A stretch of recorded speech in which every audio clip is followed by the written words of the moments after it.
Suma's POV. Dodge! Riek yelled. I launched myself upwards, cutting off the spell, as one of the mage's attacks blew the vines I was perched onto splinters. Lady Suma, you must... Riek was interrupted by an attack aimed at the crest. Once again he blocked it, but the rock columns were still severely fractured. They probably couldn't withstand many more hits. Then our crest would be exposed. You must attack. I am trying, I yelled back. Flames gather in my presence. Form and shape into a bolt to pierce my enemies. Fly, Crimson Bolt!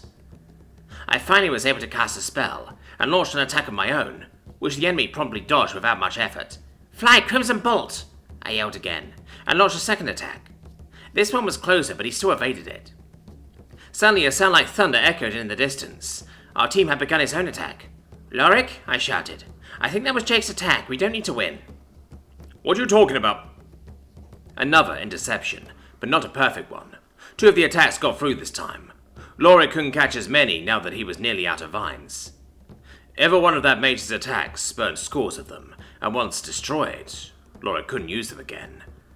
Talking about? Why didn't we need to win? Riek finished, never breaking his gaze away from the mage. We just need to wait for Jake to finish. Then I can summon him back and we can defeat this mage.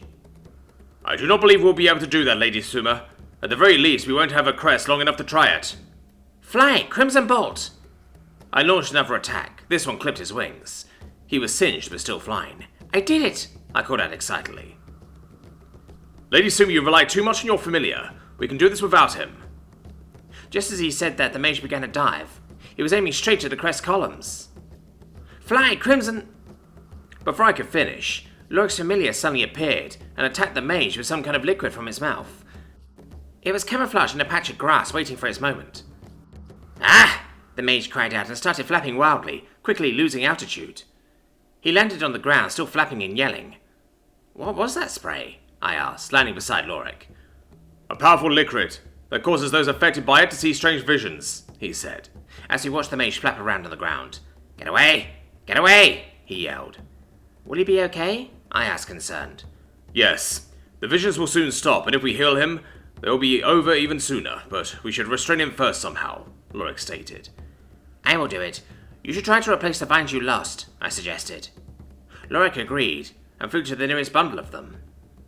I went over to the mage and restrained him with nature magic by engulfing his body in soil, then doing my best to solidify it. After that I healed him, and he stopped screaming. What's happened? The mage asked, finally settling down.